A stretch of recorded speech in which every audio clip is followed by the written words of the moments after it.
and welcome to another edition of Hames Hot Mic, sponsored by Simpson Notaries. I'm your host, Clint Hames, and today we're welcoming what I hope will be a very interesting guest, especially for folks in Chilliwack. After this quick break, I will be joined by Margaret Reid, one of the founders of an organization called Chilliwack Citizens for Change. See you after this break.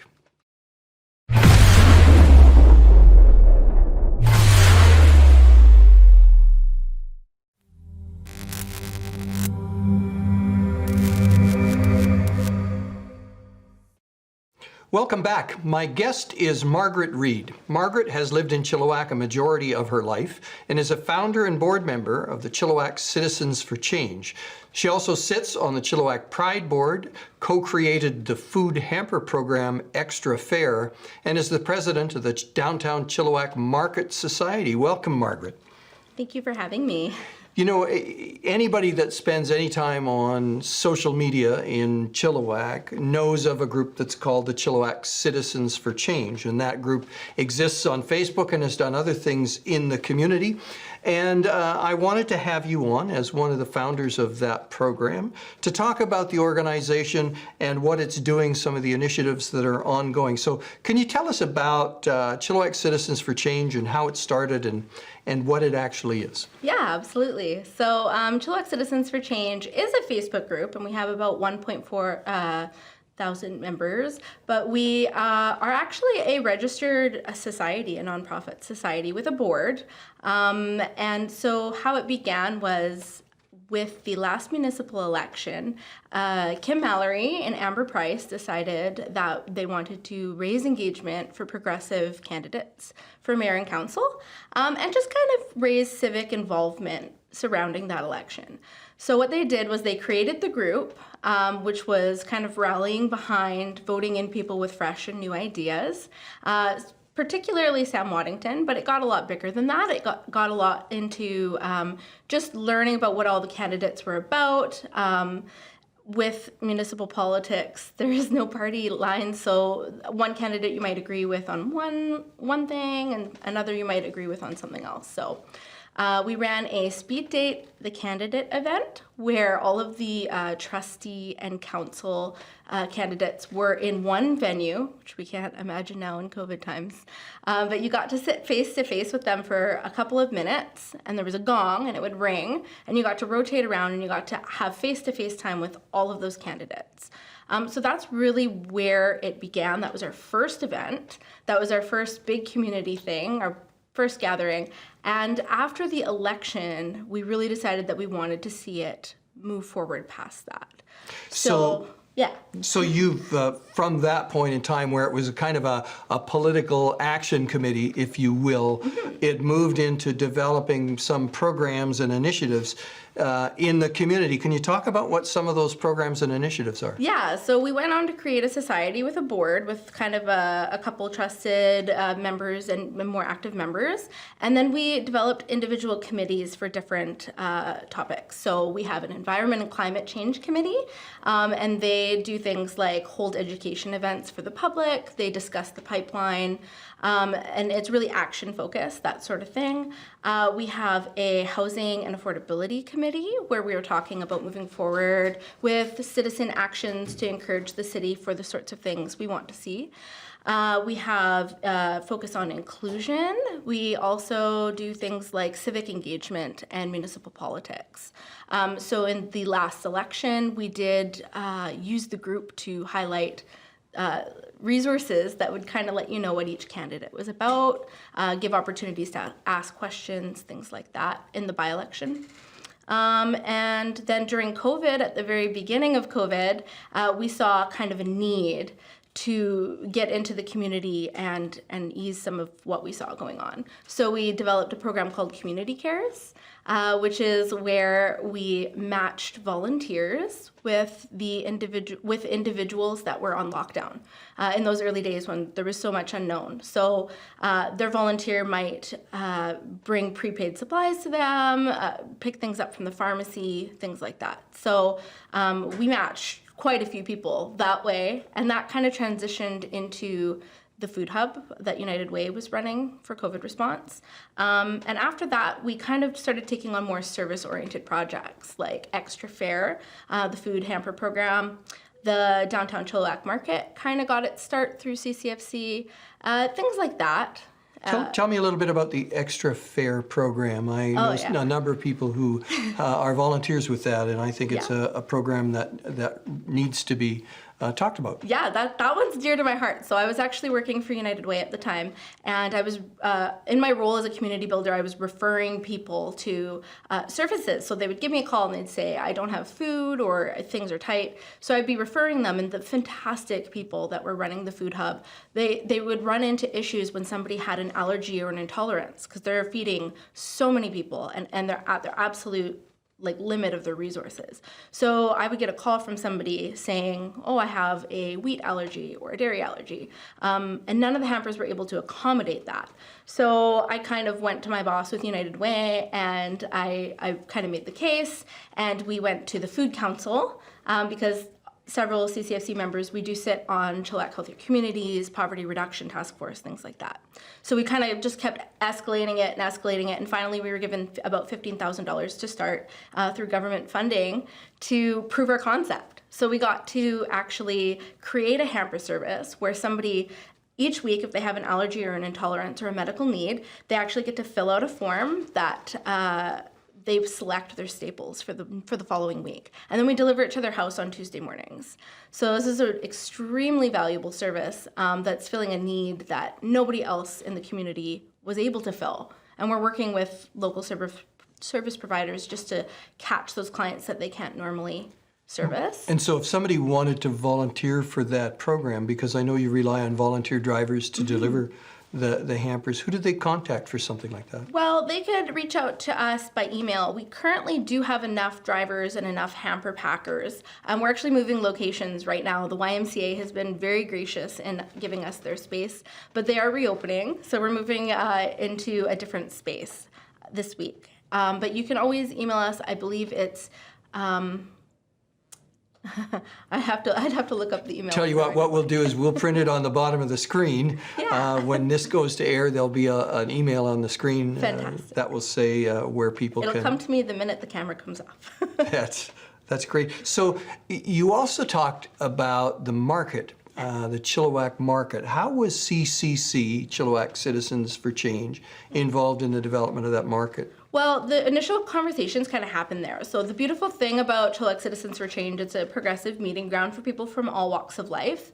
And we just started we have conversations that maybe aren't taking place in other groups because it is really action-oriented, and it's kind of having an eye towards what other communities are doing. And so we were kind of talking about food security, local supply chain, and all these things that we see happening in other communities that we would like to see in Chilliwack. And then another angle was also bringing life and foot traffic back to downtown Chilliwack, which is something we're all passionate about. So we brought it to the Poverty Reduction Task Force at Chilliwack Healthier Communities via myself, and then Christopher Hunt as well on the Food Council.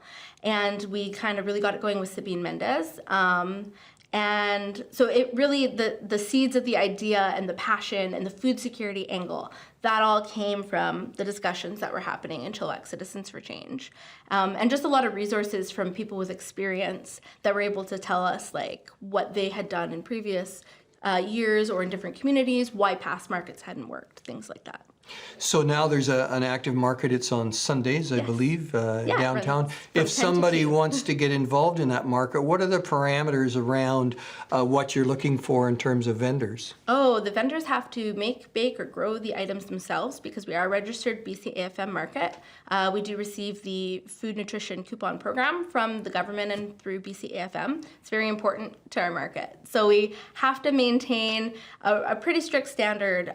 We have no resellers. So it has to be something that you've made or grown on your own here in Canada, in British Columbia. Some items can come from other provinces, but we do prefer to highlight local as possible, and we give preference to that. So a farmer or a baker, somebody who does prepared foods that has Fraser Health approval, they can all apply at info@dccm.ca. Wonderful. Now, how many vendors have you got on an average Sunday? Our maximum capacity is 28, and we run anywhere from 25 to 28 every week. We have live music, and we have Bowls of Hope there handing out coupons and donated food, and usually 2 or 3 food trucks. I've seen lots of social media buzz about it, and it looks like it's becoming very successful. I know I often reflect on the olden days of Chilliwack when I remember when I was involved more politically in the downtown, there was a market that took place essentially where the park is now downtown, and it became a real challenge because it didn't have rules and regulations about vendors. So eventually the grow it or make it vendors were pushed out by resellers, and it became quite a challenge. So I'm very pleased to know that the market's got some rules around. That was actually my big inspiration point for the market, because I grew up downtown. I went to Central Elementary, and that market was a corner piece of food security for my family. And it was affordable, and it was a meeting place, and I just wanted to bring back that experience. Like just an affordable market where people come and they smile, and it's inclusive, and people feel welcome, and it's in the downtown core. It's not somewhere else in Chilliwack. Well, it's exciting, for me anyway, that the market is coming back in our community. Yarrow, of course, has a Friday night market, and there's the one downtown on Sunday, and I believe there's another one that's over by the ice arena as well downtown. On Saturdays, the Better Artisan Market, and the Eco Market is on Wednesdays. And Wednesday, the Eco Market in Sardis Park. So it's a great way for people to be able to access local produce, and there are lots of us who think that that's important, so it's nice to have those options. What are some of the other community-based services that CCC is thinking about or working on at this point in time? At this point in time, one of the main things is actually really exciting is we have a member who's super passionate about housing and housing affordability, specifically for people who aren't housing unstable. So what he's doing is he's working with Canada Land Trust, and he's trying to bring in solutions that would allow people to have co-op housing or work around the problems and barriers that exist for somebody to buy their first home. So it's kind of that middle ground affordability. It's the people who are renting, who could maybe buy but aren't quite there, rising costs, things like that. So that's Cody Chance, and he's doing an amazing job with that. He's having calls with elected representatives across Canada just to discuss what they're doing and what's going right and what's going wrong. And I believe that Cody and Chris were also at the first meeting for there is a housing affordability task force that has just been started as well. So what does that look like in other communities where it's been successful? I think that it varies depending on the demographics and the economics. I think that he is most excited about the Canada Land Trust, as well as the potential for co-op housing. I think that in a lot of communities, that is what is working the best. And they don't want to look necessarily at like affordable buildings where people are put into an affordable space and that's all that exists there. We want vibrant, multi-generational housing, people from different income brackets, so it's not kind of like segregated communities and things like that. But there's so many interesting and unique options out there. I feel like we can really find something that suits Chilliwack. We don't have to do what someone else has done. What do you think stops that from happening? I think that everybody that is out there working hard is working to their absolute limit. And I think that it just needs more hands and more ideas, truthfully.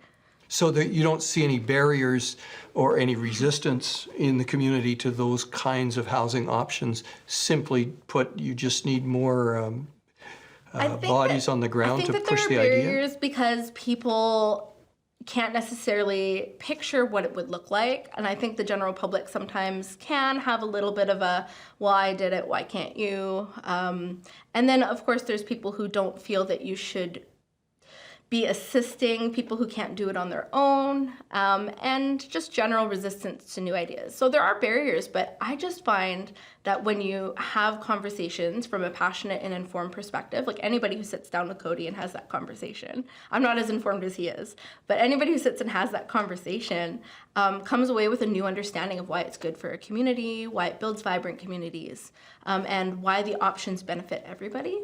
So I think the barriers are kind of easier to bring down than maybe we And I think that there is a changing tide with the city as well, and in politics, to kind of look to that middle section of people who can't necessarily buy a house right now.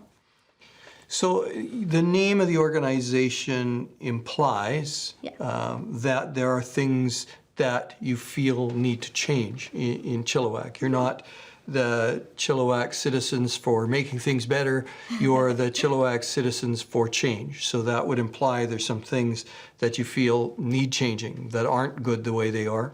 And I'd like to know what you think some of those things are, and what are the priorities that you see. You've talked about housing as one of those priorities, finding ways to get housing more affordable in the community. What are some of the other things that you feel need changing? Well, there are a lot, and I think that change doesn't necessarily have to be you're doing it wrong. Change can also be we just need other voices at the table to make sure that everything is considered when things are being done. So one of the things that I think that, and we feel really needs to change is just more inclusion, but more voices at the table from different perspectives, increased Indigenous leadership in municipal decision-making, people represented in leadership that have disability, BIPOC voices, LGBTQ2 voices. So that's something that Chilliwack Citizens for Change really focuses on in like an action-oriented kind of way. We really want to, when the upcoming elections come up, we want to boost voices that have kind of a diverse skill set, diverse experiences, so that when we look at council, we can see that most people are represented. That's kind of a dream. That's something we'd like to see change. Everybody on council does a good job, and they all have their own skill sets, but we would like to see a broader range of experience maybe presented there. And some of the other things, I would say stronger stance on climate action. We would like to see a lot more innovation in green technology, and kind of looking forward for the city and how the city approaches things from the beginning. I'm trying to think. There's a few things. No, those are all good. We're going to take a quick break, and when I come back, we'll have a few more questions about some of the things we've chatted about. We'll be back in just a couple of seconds with Margaret Reid, who is the founder and obviously a huge inspiration for Chilliwack Citizens for Change.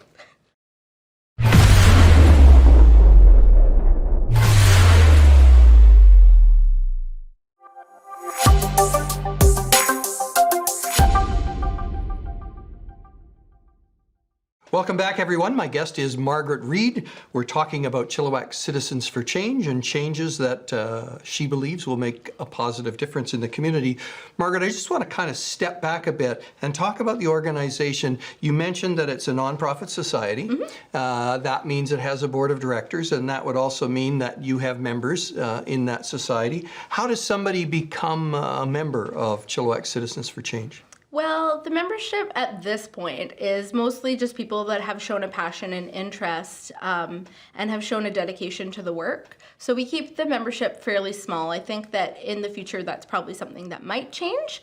COVID kind of shut us down right as we were reaching our peak with kind of ideas and community action. We'd run one fantastic climate action education event, which it was such a huge hit. And then we were looking at our second one, and we were looking at some kind of community actions, and then it all got shut down. So in the future, I would say just be vocal, come out to the volunteer events, approach us with ideas for action, because we are an action-oriented society. Message a board member or an admin and kind of get something going. Because that's what people really do, is they'll say, I have a passion, I have an idea, can you guys help? And then we kind of can help network and make that happen and get volunteers mobilized. So is there a membership fee that you charge folks to be a member? No, not at this time. It's just a Facebook group mostly. And then we have subcommittees. So we have smaller Facebook groups to tackle different action things. So each board member kind of has their own individual passions, and they overlap. So we have people who, for example, belong to water wealth, and so they are very passionate on climate change and environmental action, and we have environmental scientists, and then we have other people who are leaders in like Indigenous rights or inclusion. So we have several members on our board that are also founding members of the Pride Board. So inclusion, one of our first major actions was the push for the Rainbow Crosswalk in the city, and push for accessibility and diversity and things like that. So we really run very organically. We really like to encourage people to step up with things that they think need to change, and then support that and see how we can make that happen from a progressive grassroots organizational level. So speaking of some of the change that you'd like to see, I know that the city recently brought together a committee to look at diversity and inclusion and making sure that those words or those lenses were used as the city moved forward to make sure that what they were doing was not excluding folks, and that there was the broadest diversity possible in things where the city had an opportunity to do that. That committee released a report. What are your thoughts on the report that they released? I believe that perhaps the committee was not as effective as it could have been. I feel that the action items probably didn't reflect what was needed within the community itself. And a lot of people who had experience with the committee, either being on it or having worked with it, kind of felt a little bit frustrated that perhaps there wasn't as much movement as they had kind of hoped. It was a good first step, and I do applaud that step, but I think that we need more concrete things moving forward. I think, speaking from some level of experience, I can say that sometimes those things are very difficult given the constraints that are placed on municipalities. But it was a try at being more inclusionary and having more diversity. Yeah, I think it actually arose after a suggestion from one of our board members as well, in a conversation with the city about things that they could do that would kind of bolster confidence in the fact that the city is asking, like, who's at the table. So if you were going to set priorities right now as an organization, or you may have set priorities as an organization, what are they, starting with immediate priorities for the organization and more longer-term things that you're looking at?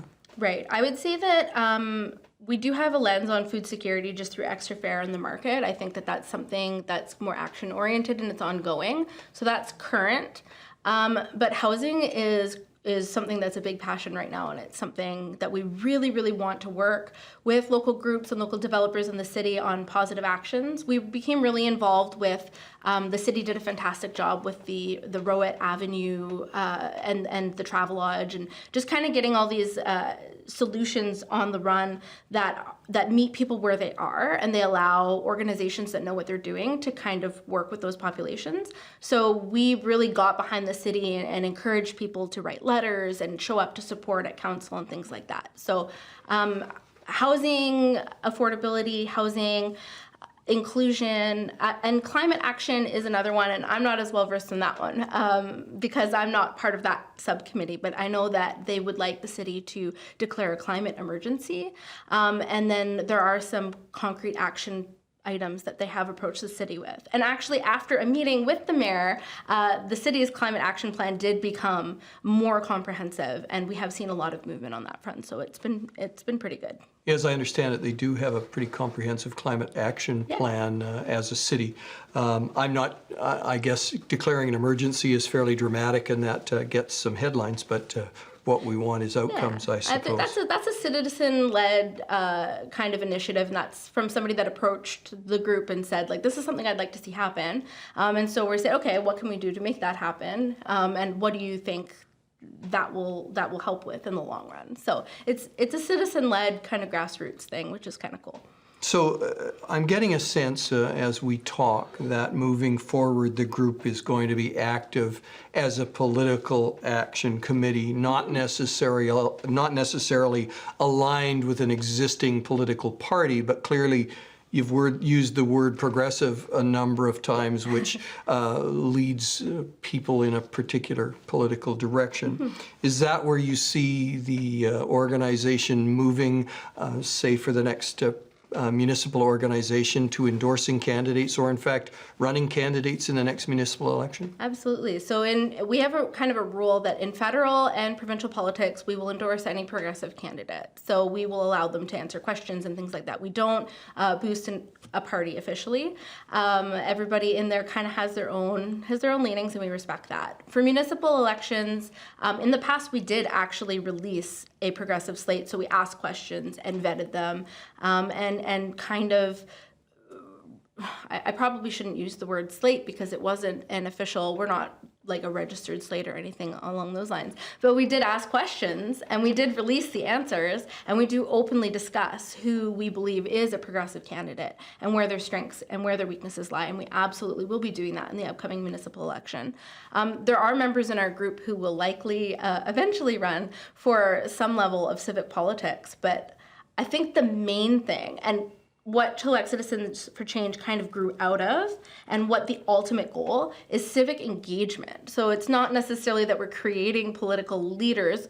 That would be amazing. We have some passionate, organized, educational individuals, but it's getting people out to understand what those people mean, to hold them accountable to what they're saying. We bring people to council meetings and we kind of record what their votes are on different topics, and we compare that with their election promises, things like that. So we just want to raise the level of understanding that the average person has on what's going on in their city, and also give them information on the ways that the city is seeking feedback and the most effective ways to do that. So that Engage Chilliwack website, writing letters to council when they do something good, as well as when they do something that you don't like, things like that. So I think that's a larger priority, is we want to make sure that people are becoming engaged and educating themselves and meeting them where they are to make that happen. But yeah, absolutely. We do have people that I do hope run. Well, clearly, one of the issues with local government has always been, as long as I've been around local government, has been getting the citizens activated to get out and actually vote, and it's very difficult. And I have often surmised that the reason we have higher numbers voting federally or provincially than we do municipally is it's easy for people to vote federally because they generally have always supported one of three parties. And there's sometimes people who kind of flow in between, but they don't really have to pay that close attention. They know what each party generally stands for, and they feel comfortable supporting that party. That happens federally and provincially, but at the municipal level, it's much more difficult. You actually have to pay attention, and you have to listen to what people are saying, and then you have to get out and vote for not one person, but often 12, 13, 14, 15 different people, and you have to know what they stand for in order to do that. And I feel like anything that your organization can do to highlight what people stand for, to make it easier for people to understand who they're voting for, that's a positive thing. Yeah. And so on that basis, I think it's great. I guess we'll see what happens in Chilliwack with respect to things like slates and organizations. The name of the organization sounds like a precursor to what happens in other communities when people finally say, look, we need to highlight our slate so that it's easy for people to go in and just vote for all of us. So it doesn't sound like that's where you're at, and I'm not sure Chilliwack's ready for that yet, but who knows? Right. Yeah. We definitely will be highlighting in the upcoming elections at all levels, the people that are running, the strengths and the weaknesses, and just their passions and their experiences. And we will be looking to highlight diverse candidates for sure. And to that end, we will be highlighting who is progressive and who has progressive leanings on different topics. So tell me what a progressive municipal councillor looks like.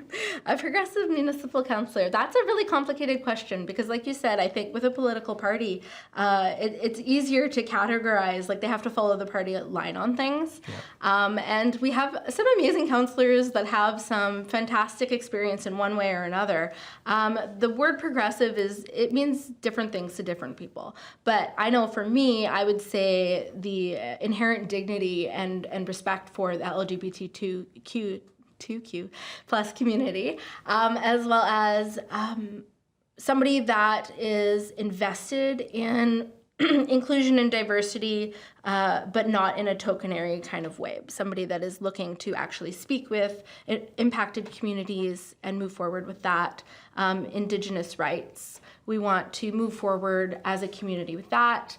Climate action is something that people are very passionate about, and some people would not consider a candidate progressive without that, but I think that that's more of a personal thing for individuals based on maybe what their lens is, but I would say most progressive candidates would agree that we do need to make some informed changes. And they're like just somebody that is looking to make things better for people that are not necessarily always the ones it is made better for. So they're looking to move forward and not maintain the status quo that supports only a select portion of society. Somebody that is interested in going beyond that. Well, I think knowing most of the folks that get involved in local government, I feel like I haven't ever met one that didn't want the community to be a better place. Yeah. I think it's how they do it that maybe defines them on a deeper level. I'm really pleased, Margaret, that you've taken some time to come and chat today. I've been interested in finding out more about the organization, more than I get a chance to learn on social media. I think people in the community have wanted to find out more, and you've provided, I think, just a ton of information that people can look at. I wouldn't be surprised to see that maybe more people will come to your Facebook page and have a look.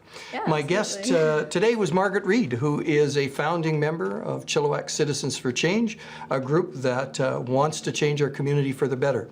And this has been Episode 7 of Hames Hot Mic. Look forward to seeing you again in the near future.